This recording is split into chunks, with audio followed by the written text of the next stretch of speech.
Hi, I'm Rabbi Michael Barclay, and welcome to the Rabbi's Table, a place of dialogue, not of debate, a place where we can disagree without being disagreeable, a place where we invite different icons, social icons, cultural icons, religious icons, political icons, to showing up and to come and have a dialogue here together. It comes from the concept, actually, of the Middle Ages and the 19th century, that people would gather around the rabbi's table to have honest discussion, change policy, and make a difference in the world. Today, we're really, really excited. We have a dear friend of mine as a guest. Sal Litvak is truly a Renaissance man. This is a guy who has written a best-selling book, Let My People Laugh, Greatest Jewish Jokes. This is a guy who is a scholar. He has a million followers to watch the Accidental Talmudist. He has a daily podcast and classes.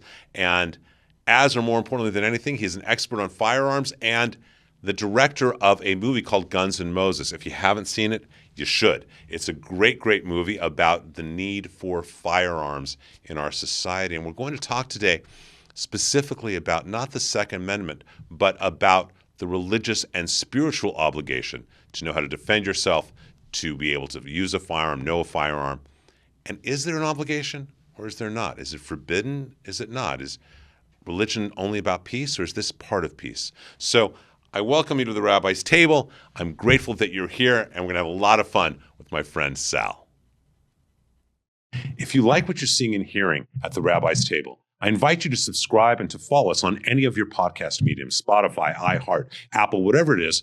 You can just follow us. You'll get all the latest information, special information from us, special segments of podcasts. You can also go to pound 250. You can go on your cell phone, dial pound 250. When the recording comes up, say, find my podcast. It will ask you what podcast, say the Rabbi's Table. And from then on, you will always get our podcast, our show, directly to your phone. So I invite you to sit with me, with our guests, with the different icons, and join us by being part of the podcast, part of the group, part of the community at the Rabbi's Table. So it's my pleasure and it's my joy and my blessing to welcome my friend Sal here to the Rabbi's Table. So Sal, thank you for being here, number one, and coming out here to the studio. Honored to be with you. Always a pleasure. It's great. So you just finished this movie that came out last year, Guns N' Moses. Fabulous, fabulous film.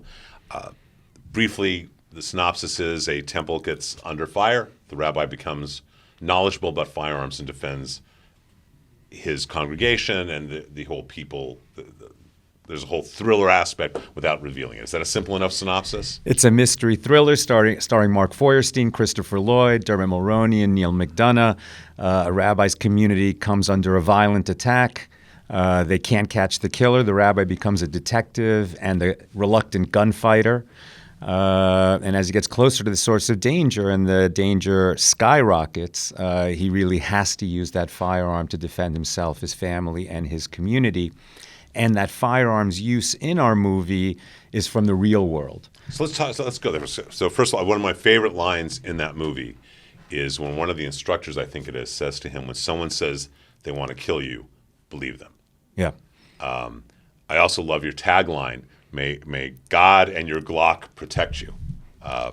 So you are an observant Jew. We've known each other a long time. You are an observant Jew. Mm-hmm. You teach Talmud. You teach Jewish theology and philosophy. I mean, you're truly a chacham, what we call a wise teacher. And you're also a proponent of people having firearms. I know that you had already sort of gotten into that world prior to doing Guns N' Moses, but you became much more serious with Magen Am, with these different groups then, right? I didn't grow up around guns. I grew up in New York, liberal Jewish world. We thought the New York Times told the truth. Guns were bad. I moved out to California to become a filmmaker. And over time, it's a long story, but over time, I became more religious and eventually an Orthodox Jew. And that is to say a visible Jew. So when you walk around with the kippah, the yarmulke, and on the Sabbath, I go to synagogue wearing a black suit and a black hat, I'm a visible Jew. And for visible Jews, we've been aware that the danger has been increasing for quite a while. It didn't start on October 7th.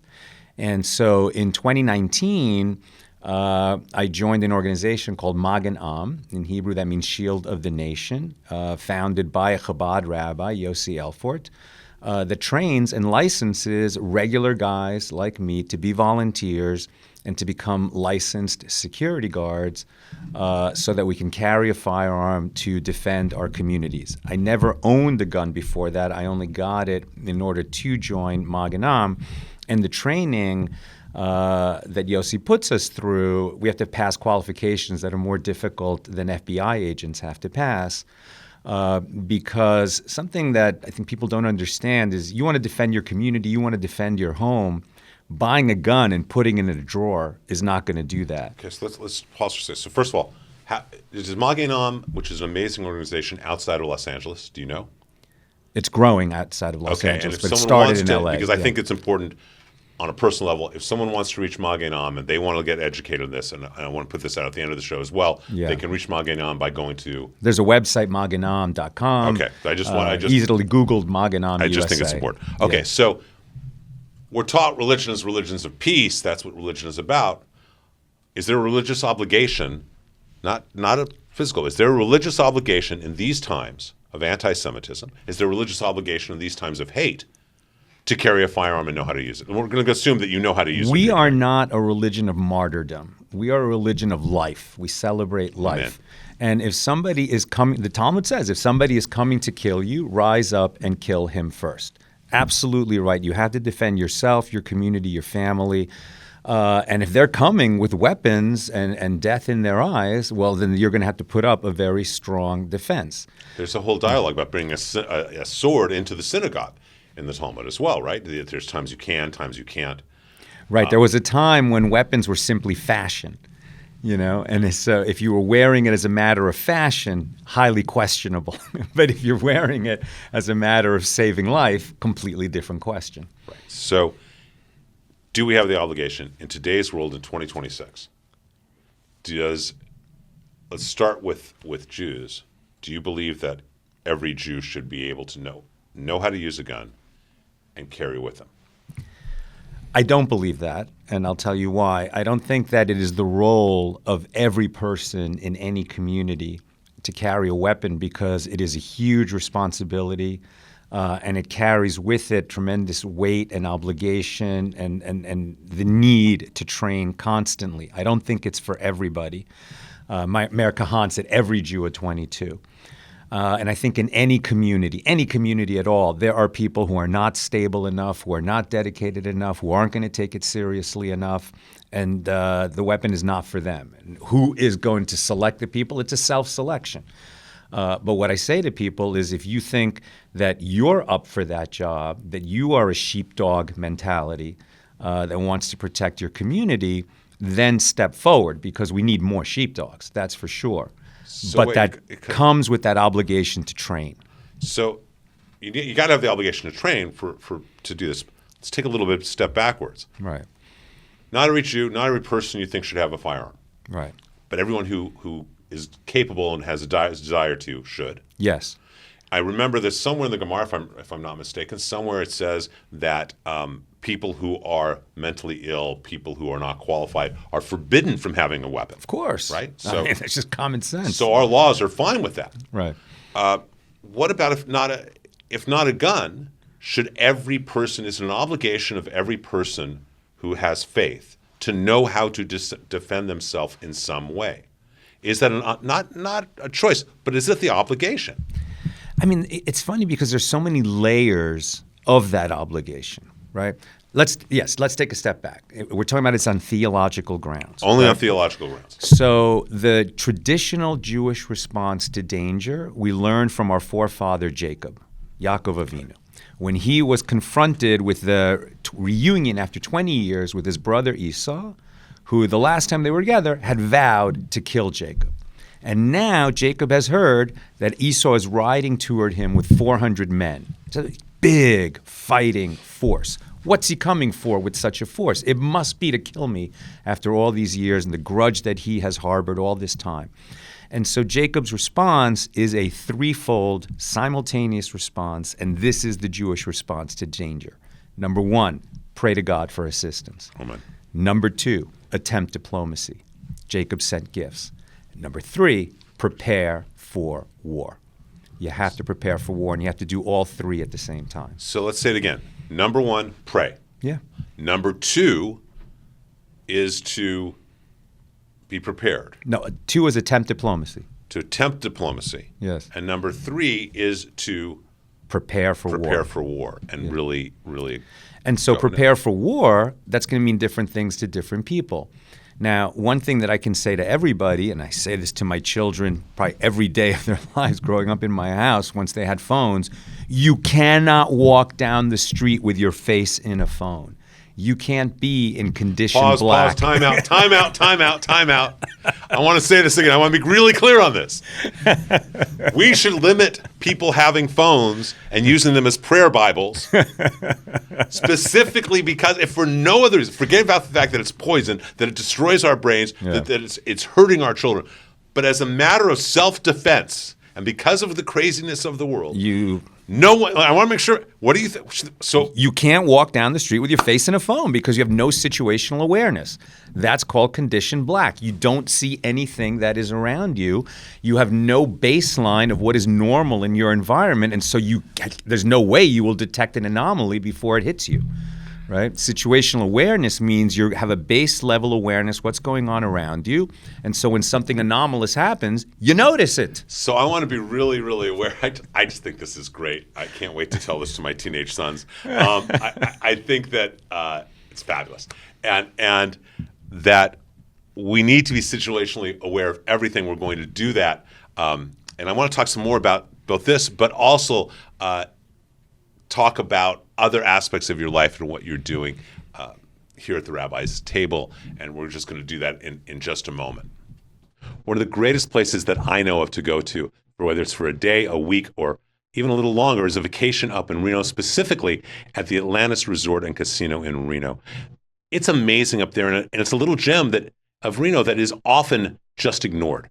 I go up there with my family. There's wintertime skiing. There's summertime at the Lake Tahoe. And the Atlantis Resort and Casino is an amazing place to stay. Not only are the rooms beautiful, amazing views, but some of the restaurants are the best restaurants in the country, the Napa Bistro, different places that you can eat. There's an indoor pool. So you can go skiing in the morning and then go swimming in the afternoon.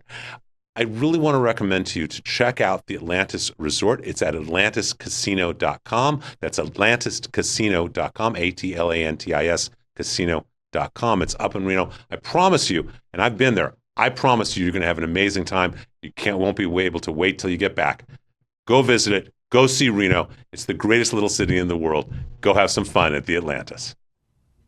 So situational awareness actually talked about in the Talmud when they're talking about self-protection, when they're talking about how we need to defend ourselves and our communities? I mean, is that part of it?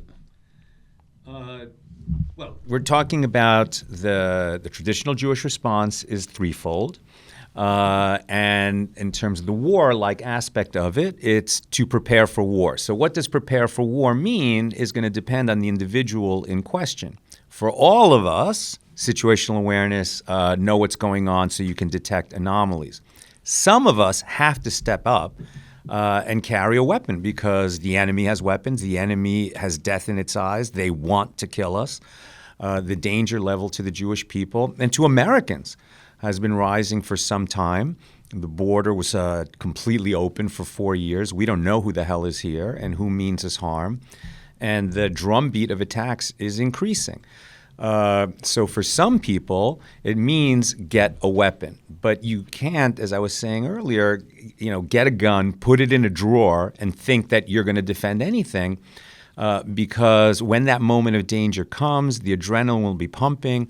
And if you don't have tremendous muscle memory built up of countless reps of what to do in a dangerous situation, you will not be able to respond. You'll be a danger to yourself and the ones that you're trying to protect. And there's no end of examples of people who pull a gun, the bad guy is 3 yards away, and they'll dump a mag and not hit anything.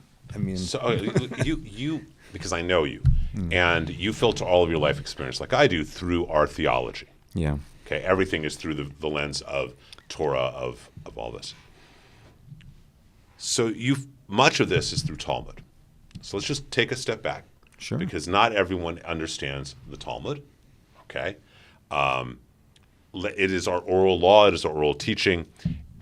The example that I try to give, which seems to work for people, is God says to Moses, I want you to protect the Sabbath. When he says, write down these commandments, Moses says, okay, I wrote it down. God, what does that mean? God says it means this, it means that. Do this, don't do that. Moses then passes that to Joshua. It keeps going down generation to generation until it's codified and written. And then the discussions about that, because one of those things is said, okay, can I move this cup of water more than 10 feet if it's more than half full? And Rabbi Sal says, I was taught by my grandfather, was taught by his grandfather, you can. Rabbi Jeremy, who says, I was taught by my grandfather, was taught by his grandfather, you can't. They argue about it. Ultimately, the court comes to a decision that it's one way or the other, or take your meaning. I think that's a simple enough explanation for other people. Would you have anything you want to add to that in a simplistic way for people? I would say that the oral tradition, people need to understand, goes all the way back to Mount Sinai. Absolutely. So when God gives the Torah to Moses, to the Jewish people, on behalf of the world, right? We're a light unto the nations in the sense that we receive the Torah for the benefit of humankind. That's why the Torah is the first 5 books of the Bible. That ends up being, the biggest bestseller of all time, let's say. But there are many laws in it that are so sparsely written that you don't know what they mean. Right. So this is the Talmud explains that. And the Talmud explains that. It's oral Torah. It's given. It explains things. There's discussions, arguments, dialogues, and it is the Torah, followed by the Tanakh, or the Hebrew Scriptures, are the sources. And this becomes also a deep source, not as strong as Torah, but extremely strong. It's a secondary source, and commentary. It's an important piece of our theology. Much of it is commentary and secondary, but its core is contemporaneous and equal to. It's the oral Torah that was given with the written Torah. So here's the problem. Okay? And much of how we practice Judaism in the 21st century is based on the Talmud. Here's the problem.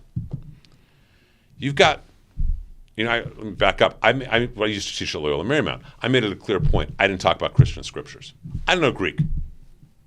Okay? So, and every translation... It's not your field of expertise. Why are you going to comment on it? Every translation is by definition interpretation. It's not, right? I'm talking to you about firearms because you know about firearms. Here's the problem. You and I much of our lives is filtered through the lens of Talmud. But you have these ignoramuses, these truly crazy ignoramuses like Nick Fuentes and Tucker Carlson and Candace Owens and the Hodge twins and fill in the blank, right? Quoting, quote unquote, the Talmud. Nick Fuentes, the nation's largest unindicted co-conspirator Catholic, who's not a Catholic, who's not a Christian, and whatever it may be, goes on the Hodge twins to talk about Judaism. 3 million views, okay? I don't know if you saw this or not. Yeah, and Candace is doing the same thing, and Tucker's doing the same thing, and they're pulling quotes allegedly out of the Talmud. And they're not. So this is my point, that they're actually not from the Talmud. Right. They are quotes from a book in the 19th century called The Talmud Unmasked by a guy named Pranitis, who was a defrocked felon. He was just a Jew hater. And he just made up stuff. Exactly. They're not even actual quotes, so there's this great quote of that he says in it, that says that Jesus was an illegitimate child born during menstruation. He says it's from a book called Kala 1b. You're an expert in Talmud. Is there a tractate, Kala 1b? No, there is not. No, there is not. So he even makes up the sources, and this is what they're quoting. Right, and there are other quotes that are from the Talmud, that are genuinely from the Talmud, but they're taken completely out of context. And I think a good way to understand this is you look at Shakespeare, right? You can get a complete Shakespeare. In college, we had the Riverside Complete Shakespeare, right? All the plays of Shakespeare. And Shakespeare had many villains who were in his plays, many different characters, many different voices. And you could easily find a quote from some villain in a Shakespeare play that says something reprehensible and evil. And you could say, Shakespeare says, and then follow with the evil quote. And that's not what Shakespeare said. There is no single voice. And that's all written by one man. The Talmud is a compilation of thousands of voices, many, many wise people and some not so wise, arguing over what the verses in the Bible mean for many, many centuries, millennia, in fact. And we preserve minority opinions in those debates, just like the American judicial record preserves minority opinions in court cases that did not become law. And so when you take a minority opinion out of context and say this is the law that the Jews follow, that's absolutely reprehensible and out of context because it is not so. Right. It's like taking the minority opinion of a legal case. Yeah. Some lawyer who said, I argue that slavery should be legal. Right. It kept in the judicial record, and then later it says this is what America believes. Right. And it's not. And it's what one lawyer argued 100 years ago. And it is reprehensible. So what do we do about these miscreants who are consciously, because it's easy enough to find the Talmud online. Mm-hmm. You can find translations of it. You've got Safari as a good one. There are a number of them. It's easy enough to check something. What do we do about these people who are really, and it comes back to the firearm issue. These people are increasing hate towards Jews. That is then manifesting as bricks being thrown through people's homes in Pico Robertson. This is, which we know about a couple of years ago during these riots. It's manifesting as hatred. What do we do to stop the hatred by stopping and the mistranslations, the craziness? One thing we need to do is have firearms to prevent things. Another is how do we stop the root cause? I mean, listen, it's much easier to spread a simple lie than to promote a rational, well-argued, statistically backed defense against a lie. Always. That's been the history of the world, right? The easy lie that you can trumpet over and over again and sadly can become the truth when it's repeated so often. I think that's what the Nazis, right? Didn't Goebbels say that? You repeat a lie often enough, it becomes the truth. And what do? I mean, we've got hundreds of Jews showing step by step, point by point, what the truth is, how silly those lies are. And by then, they've trumpeted the same lie another 1,000 times. It's very difficult to fight lies with simple truth, with well-argued facts and truth. It's not as sexy of messaging. So I don't know that we can fight it in that sense. I mean, someone said that a lie travels around the world before the truth has even gotten out of bed. Perfect. And you can see the truth of that. Yeah. Right? Now, I think that the truth does have this wonderful ability to float to the top eventually. As Abraham Lincoln said, you can fool all the people some of the time and some of the people all of the time, but you cannot fool all of the people all of the time. Eventually, they get wise to what's going on. Now, a lot of harm can be done in the meantime.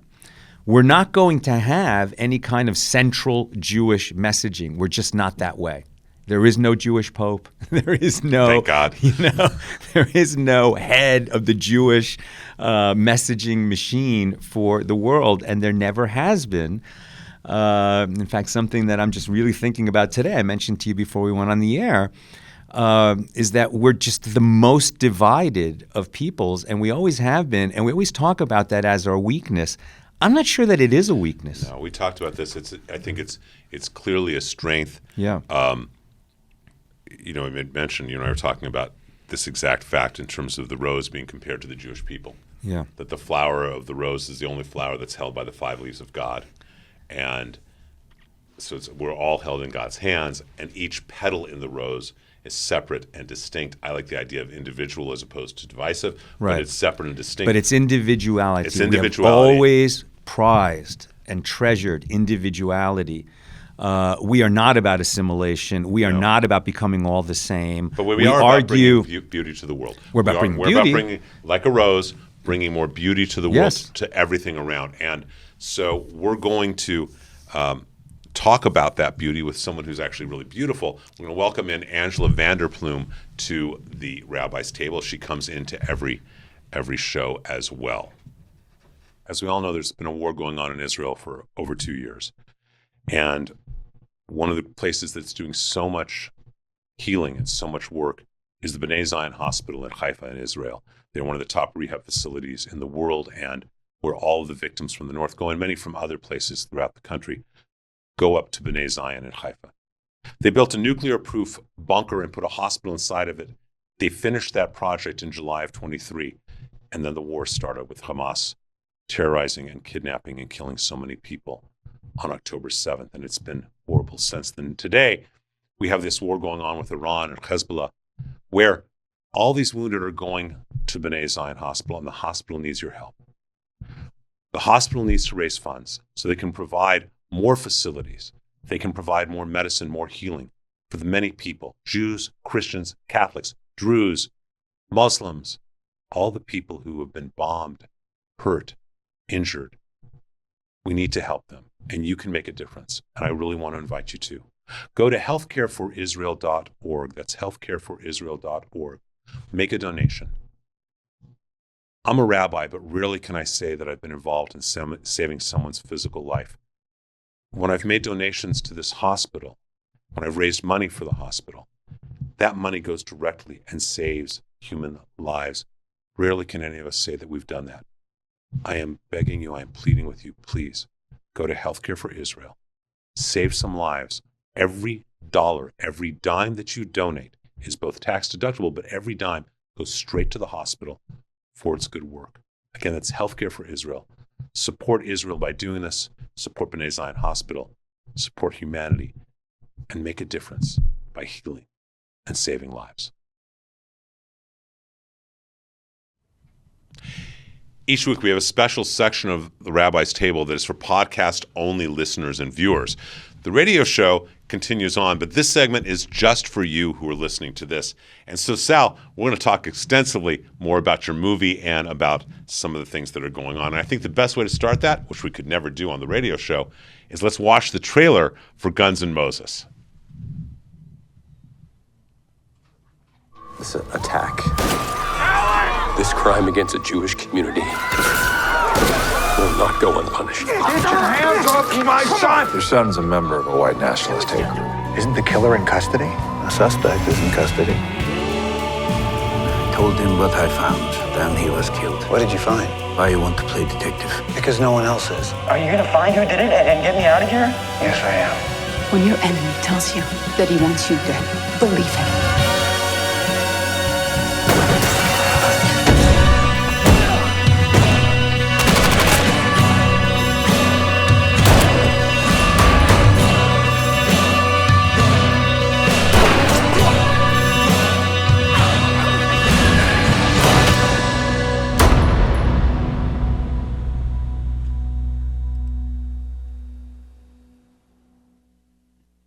So, when your enemy tells you they want you dead, believe them. Yeah, Nina and I thought we wrote that line, but Menachem Begin actually said it first. We must have heard it somewhere from him. And the folks at the Menachem Begin Center in Jerusalem heard that in the trailer, and they invited us to have the Israeli premiere there. So I just got back from Israel. I was there when the war began. So a pro-firearm, a pro-self-defense film in Hollywood where let's just be honest, the norm in Hollywood is we don't believe in guns, but we want our bodyguards. Okay? Yeah. So I'm guessing Hollywood would not let you tell this story, but you did it. Correct. We made it completely outside the system. Nina and I, my wife Nina and I wrote the script. And we wanted to make a great edge-of-your-seat, entertaining thriller. We sort of took ourselves back to film school. We watched a thriller a day for 2 years in order to prepare to make this movie and to write the script. And once it was done, I made a deck, what this movie would look like based on this script. And I went out and I found investors. I found 17 investors who believed in what we were trying to do. And we made a Hollywood quality film. The production value of any studio film, anyone who's seen this movie, audiences absolutely love this film. But no, we did not get help from Hollywood making it, and we did not get help from the legacy media in promoting it. A movie like ours, with the cast level that we had and the theatrical footprint, we opened up in 77 theaters. Eventually, we were in 500 theaters. And yet, so a movie like this should have had 100 to 150 reviews. You look on Rotten Tomatoes, it has 11. You know, why does the legacy media ignore a movie that is pro-faith and pro-Second Amendment? So let me ask you a question on Answers this. itself. Is the mainstream media, is the legacy media ignoring the pro-faith, pro-self-defense film, or is it a concerted conspiratorial effort to squash and squelch pro-faith and pro-firearms? I mean, listen, you know, I'm going to sound like sour grapes because I'm talking about my own movie, but the fact is that our PR team sent the movie out. We heard we were going to get a good review from the critic at the New York Times, and then the review never appeared. So the next level up, some editor in that department killed the good review. And you know, the way that works is that the New York Times sets the narrative, so to speak, and then so much of the legacy media follows in step. And this is just not the kind of narrative that they are into. You know, they're just knee-jerk against guns, no matter who's holding them, no matter how safely they're being used. You know, when Hollywood makes a movie about a guy who doesn't know how to shoot learning how to shoot, what do? They put 5 tin cans on a fence. He misses the first one. He hits the next 4, and then he's a dead shot. That's nonsense. That's fantasy. That has no relationship to the real world. It's fun. We've seen it in so many Westerns, but it's not real at all.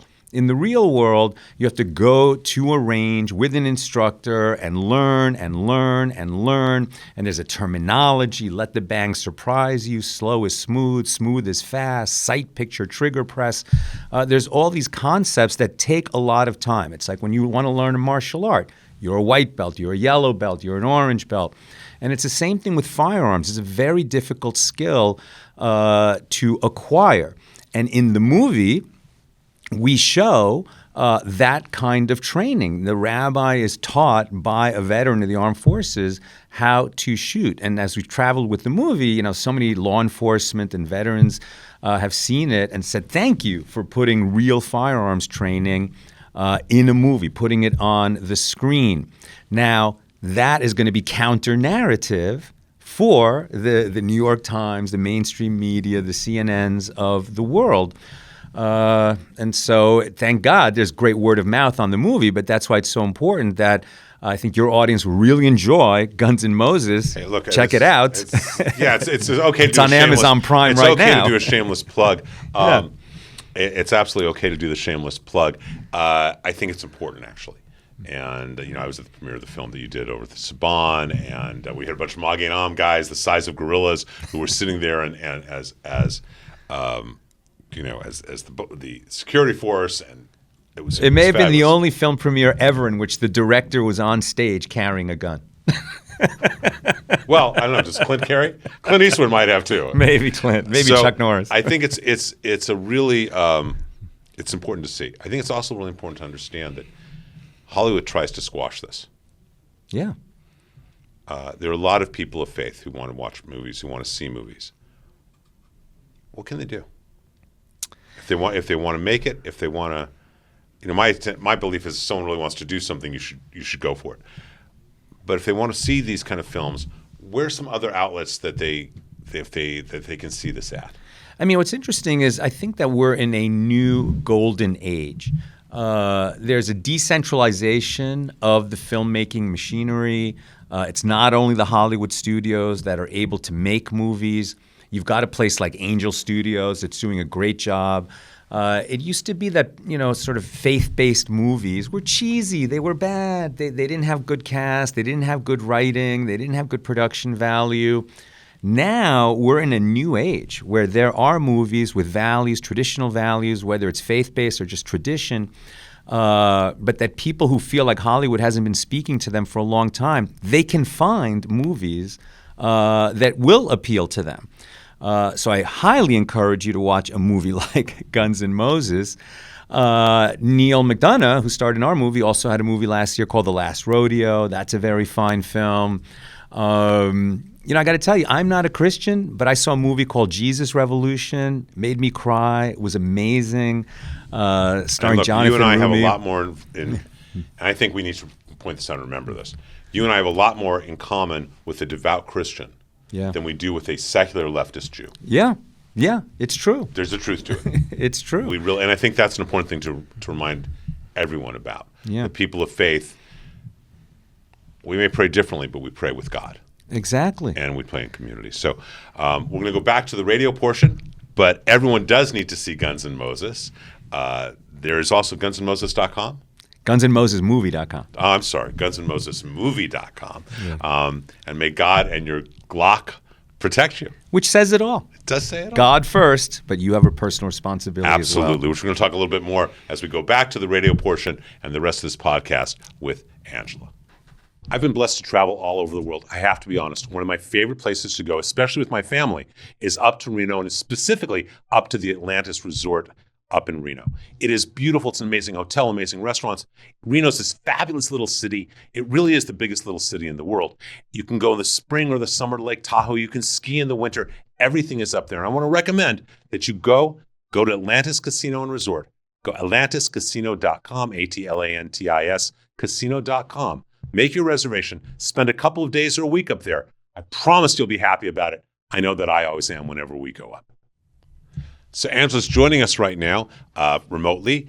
Unfortunately, there's a problem with her video camera, so we only have a still image of her. But Angela, you're going to come join into this dialogue with Sal about some other aspects that you're an expert on. Sal, you don't know her so well, but she is an expert on a lot of things. She's a Jewish activist, an expert on Israel and on the Christian-Islamic relationship on that far woke right. Angela, are you there? Did you get in?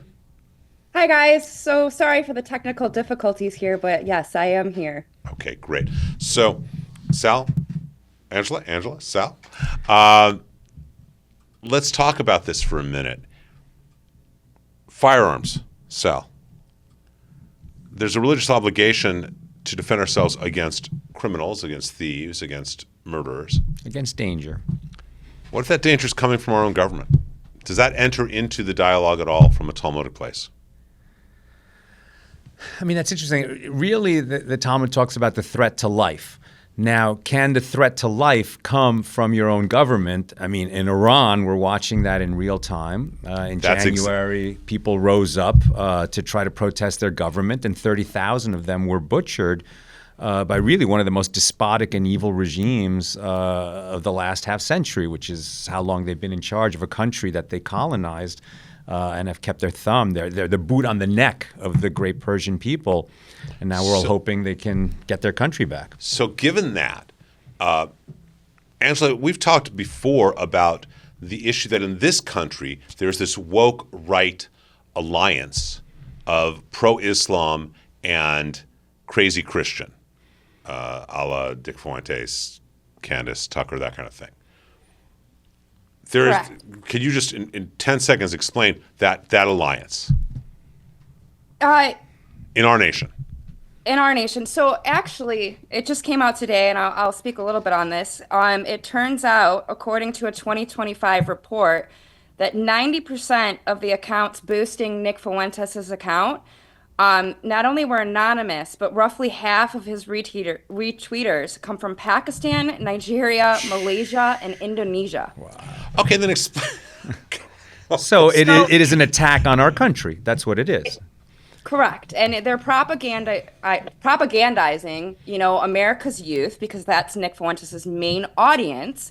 And if you remember, Rabbi, we talked about this a while ago, but Nick Fuentes a few years ago used to do little tours, and he would meet up with a guy named Suleiman. And I don't know if you really know him. He's kind of like a tweeter from the UK, very anti-Israel, anti-Jewish, Muslim, I believe Pakistani. And they would go to these events, and Suleiman came over to America, and they would post pictures about the Muslim-Christians Alliance takeover. All right, so I'm going to pause that for a second. All right. So in theory, there's a Muslim-Christian alliance between the traditional fanatical Muslim who wants to create a worldwide caliphate of Sharia law and the crazy Christian who's actually not a Christian, because I'm sorry if you don't accept Jesus into your heart, you're not a Christian. And if you do, you are a Christian, and someone who acts the way Fuentes and Candace and Tucker do, they clearly have not accepted any form of God or Jesus in their heart or anything else. So you got this alliance between the woke right and the this supportive Muslim. Then, if that's the case, is that the reason that we don't see a Christian uprising in this country of wanting to send arms to support the Iranian civilians? Because it would seem if you're really a Christian, you would want to support the Iranian civilians. And if you're really just pro-Muslim, pro-Shia, pro-Ayatollah, that's why you wouldn't. I mean, can one of the two of you kind of explain that and kind of navigate those waters a little bit? I mean, I can't speak about Christian theology at all, but I can talk about, I love America, okay? I wasn't born in America. I'm very grateful to live here. I was a legal immigrant. This is legal immigrant, yes. Not illegal. You immigrated legally. I was a family. legal immigrant with my family. And this really is the greatest country in the world. Amen. And so what makes this country so great? First of all, we do have a multiplicity of voices. We don't have the suppression of voices that criticize our government. That's what you've got in Iran. But I don't think that we would step in and free the Iranian people just out of an altruistic desire to help them. You're also talking about the government that is oppressing them is the number one state sponsor of terror in the world that's been responsible for taking many American lives and, of course, Jewish lives and Israeli lives. Angela? Well, okay, I want to put this into perspective a little bit on the American shores over here. So if we think about this, I don't know if you guys remember the 1989 ISNA conference. ISNA is a Muslim Brotherhood linked organization, proven in the Holy Land Foundation trial, right? So back in the day, they used to do these conferences, and they came up with a 10-point plan on how they were going to infiltrate the United States on both sides of the political aisle, Democrat and Yes. Republican, to Islamicize, to push their Islamic agenda. These were their words, right? So knowing that, and then knowing that every 5 to 10 years they updated their plan, now we're in, 2026, and it's come to fruition. We see the woke left, and we see all of these radicals going out there. They went to the pro-Hamas protests, they did the encampments, we see it everywhere, and then we see it on the right, and it goes back to Nick Fuentes. So for over, And not 40, just him. I mean, let's be clear. not just him, but that was just we were speaking about before. Right. There's He's a prototype. He's not the only one. Yeah, Right, he's it's a good He's example. not the only one. But to use him as an example, because that's who we just spoke about, you can see that all of their efforts have come to fruition. So for the past 50 years, they've been kind of just like inching their way and planting the seeds for this Islamic agenda. And again, this comes from the Muslim Brotherhood.